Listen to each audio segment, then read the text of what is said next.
Hello class and welcome to our reading class. It's a pleasure for me to be here again with you. So I hope this class will be funny for you and you can enjoy it. As you can see, our topic for today is story elements. Do you remember what are the story elements? If you don't remember, don't worry, okay? Because this class is a review in which you will identify or you will keep in mind the story elements and also you will know what they are. Okay, pay attention and we will start now.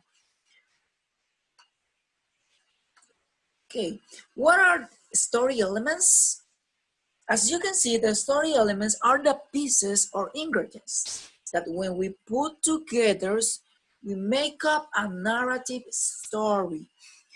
Okay, identifying and remembering the story elements will help you to understand a story better.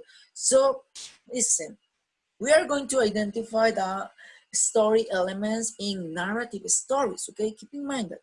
And also, if we know what are the elements in the story, this is going to help us to understand in a better way what we are reading. We can understand the characters, we can understand the plot, and the different elements that we have in the story. Okay, let's start with the elements. The first element is the theme, or in this case is the main message. As you can see, that theme is what the author wants you to learn or know. Okay, it's the message from the author. Also, it is a broad idea about life, and usually not stated, must be inferred. Okay, we must infer the theme in a story. Okay, then we have the characters. These are the easiest one. In every story, we have different characters. Okay, and as you can see, the characters are the people, animals, or things that take part in the story. Remember, not just people. We can identify animals that are the characters, or things, even things that are the characters. Okay, so the characters, we can divide the characters even in main characters. Okay, the main characters are the characters that you identify in all the story. Okay, are the important characters, are the main characters. Okay, keep in mind that. Okay, let's continue. Let's continue with the plot. What is the plot? Is what happens in the story. Okay, we have a list of events that happen in the story. Okay, for example, we have the beginning, the middle, and the end. We divide the plot in the beginning, the middle, and the end. Remember the beginning, and the author introduces the character. In the middle, the problem takes place, and in the end, we can find a solution of the problem, okay? Or something like that.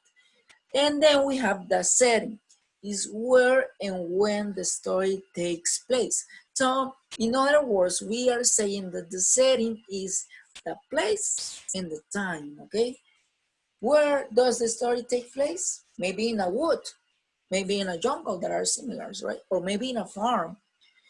The time, maybe on January, maybe on winter, or maybe in 10 years ago. You can identify the time of the story, the place of the time of the story according what you read. Okay, let's continue. Then we have the problem. Okay, the problem is something that causes trouble for the characters. Okay, so in every story we have a problem. So we need to identify that problem in the story that we are reading. Okay, what is the problem that the main character have? How? And then we have the solution. we have the problem. How the characters solve the problem.